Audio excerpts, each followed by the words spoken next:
Hello दोस्तों, आज हम आपके लिए काइज़ू नंबर 8 का सीजन 2 लेकर आए हैं। सीजन 1 आपको काफी पसंद आया था, तो उम्मीद है सीजन 2 भी आप पहले जैसा प्यार देंगे। जैसे हमने पिछले सीजन में देखा था कि काफा की सच्चाई सभी के सामने आ जाती है कि और कोई नहीं बल्कि वही काइज़ू नंबर 8 है, इसलिए उसे पकड़ लिया जाता है। पर काफी सारे टेस्ट और लड़ाई के बाद काफा को मारकर उसकी खाल से वेपन बनाने का प्लान ड्रॉप कर दिया जाता है, पर सिर्फ अभी के लिए, जिससे उसके सभी दोस्त काफी खुश होते हैं। हालांकि अब भी मुसीबत पूरी तरह से टली नहीं है, और अगर ऐसा लगा कि काफा उनकी किसी काम नहीं है या वो उनके लिए खतरा बन सकता है, तो बिना किसी सवाल के काफा को तुरंत मार दिया जाएगा। अब हमें देखना है काफा कैसे अपने आप को बचाते हुए ये साबित करेगा कि वो इंसानियत की साइड है। चलिए अब कहानी में आगे बढ़ते हैं। तो कहानी की शुरुआत होती है और हम काफा का एक सपना देखते हैं जहाँ वो मीना के साथ था और दोनों काफी छोटे थे, साथ में काफी खुश भी दिख रहे थे और सिटी में भी शांति थी। सभी लोग अपने काम में बिजी थे, लेकिन अचानक से सिटी में काइज़ हो जाता है और सभी लोग डर कर भागने लगते हैं और सिटी का मोहल्ला पूरी तरह से बदल जाता है। तभी मीना काफी डरने लगती है और रो भी रही थी, पर काफा उसे डरने से मना करता है क्योंकि जब तक वो उसके साथ है वो उसे कुछ होने नहीं देगा और हमेशा उसे प्रोटेक्ट करेगा। तभी काफा देखता है कि डिफेंस फोर्स की गाड़ियां भी आने लगती हैं और काफा उन्हें उस काइज़ू को खत्म कर देने की कहता है। फिर काफा मीना को चिंता न करने की कहता है क्योंकि मदद आ चुकी है और अब डिफेंस फोर्स के लोग आसानी से उस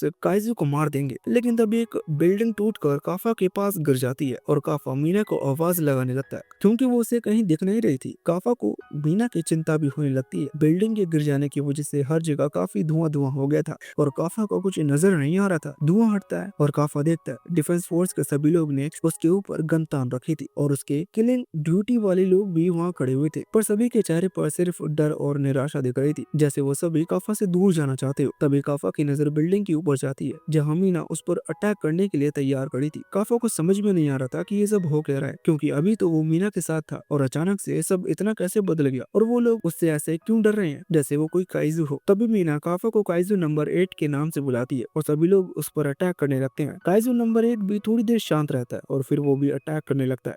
डिफेंस फोर्स का प्लेन भी क्रैश हो जाता है। फिर काइज़ू नंबर 8 बड़ा होने लगता है और काफी स्ट्रॉन्ग हो जाता है। सभी लोग काफी डर जाते हैं और दूर भागने लगते हैं। तभी काफा का सपना टूट जाता है और वो जाग जाता है जहाँ वो एक रूम में था और वो खुश था कि वो अब भी एक इंसान है। पर काफा को यहाँ काफी टाइम हो गया था और वो अब बोर भी होने लगा था। तभी काफा बेड से गिर जाता है। अब हम डिफेंस फोर्स डिवीजन 3 के बेस को देखते हैं जो फिजिकल काइज़ू फाइट में लगभग पूरी तरह से डिस्ट्रॉय हो गया था। मिनी उस जगह पर जाती है जहां उन्होंने काइज़ू नंबर 10 से फाइट की थी और अब भी उसे यकीन नहीं हो रहा था कि काफा एक काइज़ू है। इस बात से मीना काफी निराश दिख रही थी और उसके चेहरे से ही पता चल रहा था कि वो नहीं चाहती कि काफा के साथ कुछ हो, पर अपनी कैप्टन वाली पोस्ट की वजह से वो काफा की मदद करने के लिए कुछ कर भी नहीं सकती। कभी शियोरी मीना के पास आती है और उसे बताता है कि कई दिन हो चुके हैं लेकिन अभी तक उन्हें काफा के बारे में कोई अपडेट नहीं मिली, पर अभी के लिए इतना तो पक्का है कि वो लोग उसे मारने नहीं वाले, क्योंकि शायद उन्हें भी समझ आ गया था कि अगर उनकी टीम में एक काइज़ू आ जाता है तो ये काफी अच्छी बात होगी। और साथ ही अब काइज़ू अटैक भी काफी बदल रहे हैं, तो अगर वो भी अपनी लड़ाई का तरीका बदलेंगे तो अच्छा रहेगा। अब मीना पूछती कि क्या सभी नए कैंडिडेट्स अपने नए डिवीजन के लिए निकल गए हैं।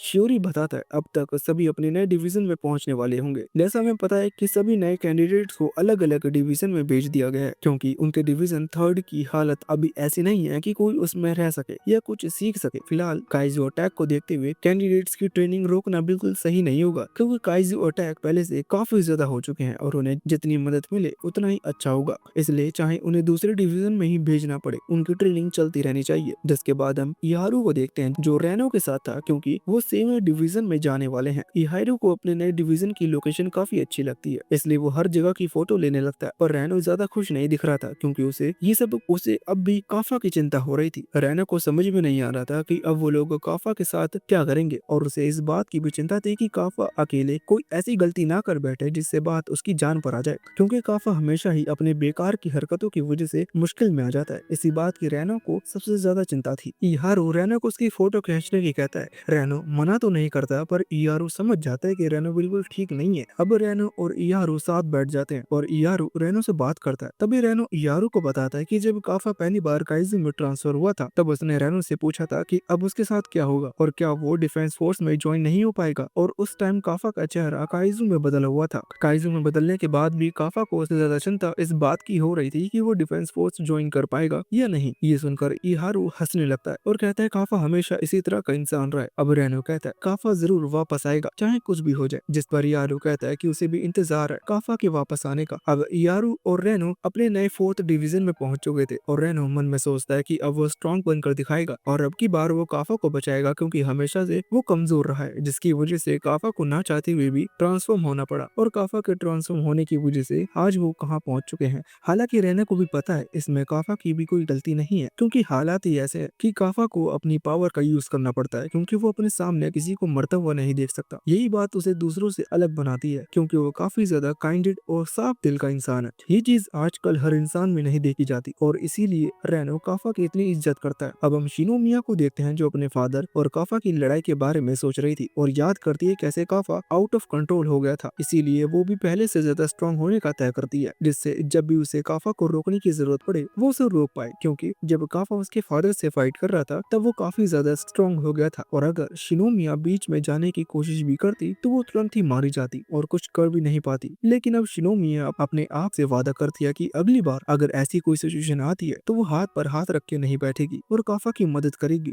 तभी वहाँ डिवीजन फर्स्ट का वाइस कैप्टन हासेगावा आता है, जो शिनोमिया को डिवीजन फर्स्ट के कैप्टन से मिलवाने के लिए ले जाने लगता है। अब शिनोमिया अपने मन में सोचती है कि जापान का सबसे स्ट्रॉन्ग डिवीजन फर्स्ट डिवीजन है और ये लोग इतने ज्यादा स्ट्रॉन्ग और फेमस है कि जब शिनोमिया अमेरिका में रहती थी वहाँ भी सब लोग इन्हें जानते हैं और उनकी बात कर रहे थे। अब शिनोमिया डिवीजन फर्स्ट के कैप्टन के रूम के बाहर आ जाती है और वो सोच रही थी कि यहाँ से वो हर चीज सीख सकती है और वो कैप्टन से हर चीज सिखाने की कोशिश करेगी, जिससे वो ज्यादा से ज्यादा स्ट्रॉन्ग बन सके। तभी वाइस कैप्टन गेट खोलता है और बताता है कि ये है फर्स्ट डिवीजन के कैप्टन नारुमी। लेकिन जैसा शिनोमिया ने सोचा था वो रूम बिल्कुल भी वैसा नहीं था और हर जगह कूड़ा फैला हुआ था और नारुमी जमीन पर लेटकर गेम खेल रहा था। देखने से तो नारुमी कैप्टन तो दूर कोई कैंडिडेट तक नहीं लग रहा था और उसे देखकर कोई बता नहीं सकता कि वो सबसे ज्यादा स्ट्रॉन्ग कैंडिडेट है। शिनोमिया ने सोचा था कि इतने स्ट्रॉन्ग इंसान का रूम है तो यहाँ हर चीज साफ होगी और वो खुद भी काफी डिसिप्लिन में रहता होगा, लेकिन यहाँ तो इसका उल्टा है और डिसिप्लिन का तो नामो निशान तक नहीं है। अब वाइस कैप्टन हासेगावा अकेले अंदर जाता है और नारुमी को लात मारता है और उससे पूछता है कि अभी तक उसने अपना रूम साफ क्यों नहीं किया। अब नारुमी कहने लगता है कि ये उसका रूम है और वो जितना चाहे उतना उसे गंदा रख सकता है। हासेगावा को उससे कुछ कहने का कोई हक नहीं है। उल्टा नारुमी हासेगावा से पूछने लगता है कि वो उससे बिना पूछे उसके रूम में कैसे आया और उसे अभी बाहर जाने की कहता है। शिनोमिया भी ये सब देख रही थी और नारुमी को ऐसे बच्चों की तरह लड़ते हुए देख उसे समझ में नहीं आ रहा था कि अब उसे क्या करना चाहिए, क्योंकि उसने जो कुछ सोचा था यहाँ उसका बिल्कुल उल्टा हो रहा है। अब हासेगावा कहता है कि उसे उसका रूम नहीं बल्कि ये डिफेंस फोर्स का रूम है, जिस पर नारुमी कहता है सिर्फ हासेगावा अकेला ऐसा इंसान है जिसे उसके रूम गंदा होने से तकलीफ है, तो क्यों ना वही उसका रूम साफ कर दे। हासेगावा गुड आइडिया कहकर नारुमी को ऊपर उठा लेता है और कुछ लोग अंदर आकर रूम साफ करने लगते हैं, पर ये देखकर नारुमी उन्हें रोकने की कहने लगता है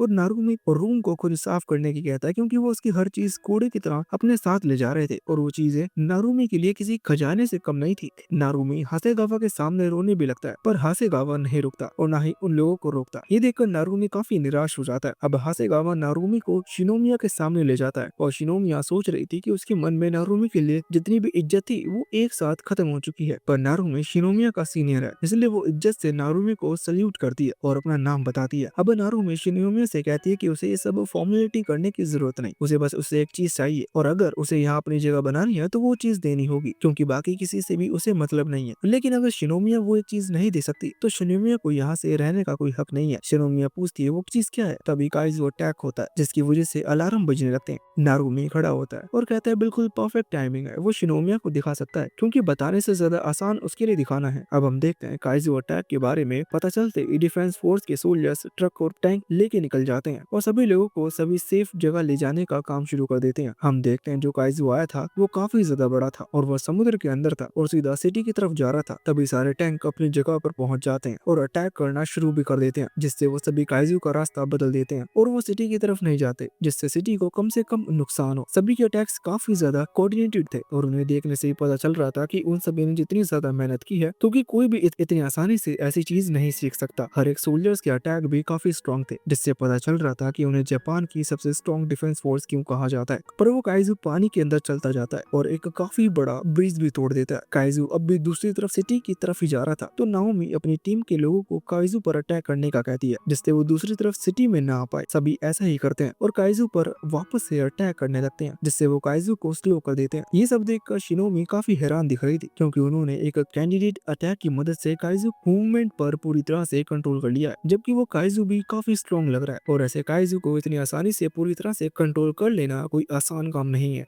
पर उन्हें देखकर ऐसा लग रहा था कि ये उनका रोज का काम हो। शिनोमिया कहती है ये नामुमकिन लगता है, और वो लोग ये करके दिखा रहे हैं क्योंकि वो सभी काफी ज्यादा स्ट्रॉन्ग है और सभी की अनलिश कॉम्बैट पावर 40% से ज्यादा होगी। अब नारुमे अपना बड़ा सा वेपन कंधे पर रख लेता है और हेलीकॉप्टर से जंप करने के लिए तैयार हो जाता है, पर ना जाने पहले वो शिनोमिया से कहता है कि उसे शिनोमिया से मैनर, हार्डवर्क, ग्रेड या किलनेस ये सब कुछ नहीं चाहिए। अब वो उसे दिखाने वाला है कि उसे क्या चाहिए। तभी नारुमे हेलीकॉप्टर से जंप मार देता है और अपने वेपन को एक्टिवेट करता है, जो कि एक बड़ी गन में बदल जाता है, जिसमें काफी बड़ी स्वॉर्ड भी जुड़ी हुई थी। फिर नारुमे अपने वेपन को उसे काइजू में घुसा देता है, जिससे काइजू को काफी दर्द होता है और तुरंत ही उसे शूट करता है, जिससे वो काइजू पूरी तरह से ब्लास्ट हो जाता है और आसपास की हर जगह काइजू खून से लाल हो जाती है। नारुमे का सिर्फ एक अटैक देखकर ही शिनोमिया को समझ आ जाता है कि उसे जापान का सबसे स्ट्रॉन्ग सोल्जर क्यों कहते हैं, क्योंकि इतने स्ट्रॉन्ग काइजू को मारने के लिए उसका एक अटैक ही काफी था। अब नारुमे शिनोमिया से कहता है कि उसे सिर्फ उसकी अनस्टॉपेबल पावर चाहिए, बाकी उसे कुछ नहीं चाहिए। ये सुनकर शिनोमिया भी काफी खुश होती है और कहती है उसे यही चाहिए था, अब वो स्ट्रॉन्ग बन सकती है जैसा वो हमेशा से चाहती थी।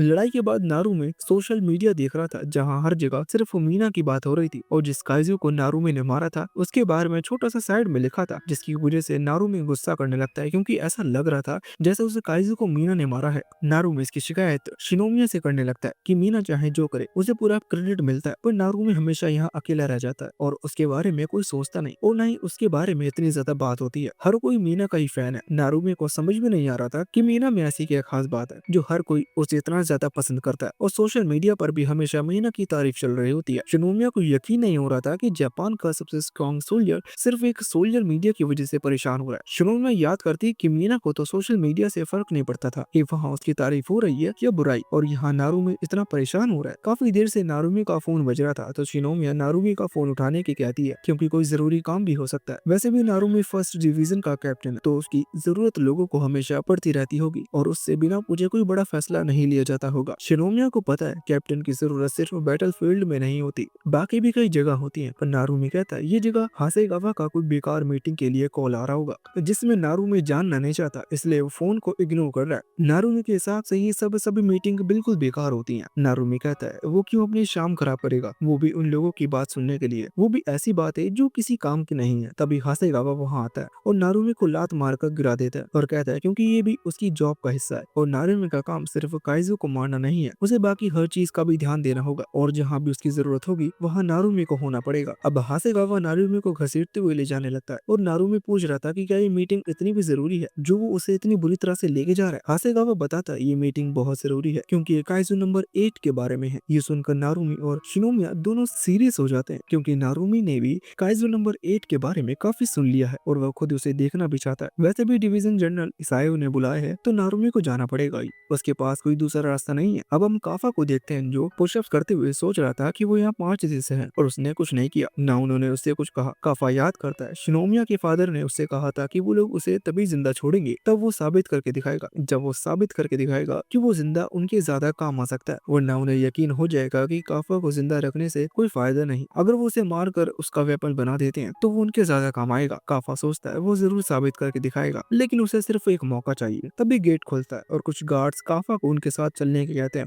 काफा खुश हो जाता है और समझ जाता है यही वो मौका है जो उसे चाहिए था। अब वो सभी शिनोमिया के फादर इसायो के ऑफिस में आ जाते हैं, जहाँ शिनोमिया और नारुमे दोनों थे। काफा नारुमे को देखते ही पहचान जाता है, क्योंकि डिफेंस फोर्स में उसे हर कोई जानता है, पर काफा को समझ में नहीं आ रहा था कि नारुमे को यहाँ क्यों बुलाया गया होगा। अब इसायो काफा को बताता है कि अब से काफा फर्स्ट डिवीजन को सर्व करेगा, क्योंकि ये जापान की सबसे स्ट्रॉन्ग डिवीजन है और काफा आज तक का सबसे स्ट्रॉन्ग काइजू है। अगर दोनों साथ मिल जाते हैं तो उनका मानना है कि वो सभी आने वाले किसी भी खतरे से बच सकते हैं। लेकिन अगर काफा यानी काइजू नंबर 8 उनके किसी काम नहीं आ पाता तो उसके पास जापान में उसके लिए कोई जगह नहीं है। काफा मन में सोचता है वो काइजू नंबर 8 बनकर मदद नहीं करना चाहता, क्योंकि उसे काफा बनकर मदद करनी है, लेकिन अभी के लिए उसे उसे इस मुसीबत से बाहर निकलना है। काफा अभी के लिए सबका भरोसा जीतना चाहता था, क्योंकि उसके बाद ही वो लोग उसकी वैल्यू समझेंगे और आगे चलकर उसकी बात भी मानना शुरू करेंगे। काफा हाँ करता इससे पहले नारुमी इसके लिए मना कर देता है और कहता है वो लोग पहले से ही काफी स्ट्रॉन्ग है, क्योंकि उनके साथ वो खुद है, और ये कहकर वहाँ से जाने लगता है। ये देखकर सभी काफी हैरान होते हैं, क्योंकि किसी को नहीं लगा कि नारुमी ऐसा साफ मना करेगा। अब इसायो नारुमी से कहता है कि वो अभी की सिचुएशन को समझ नहीं रहा और बताता है कि काइजू नंबर 9 इंसानों को समझ रहा है और उन्हें मार रहा है, और नंबर 10 ने डायरेक्ट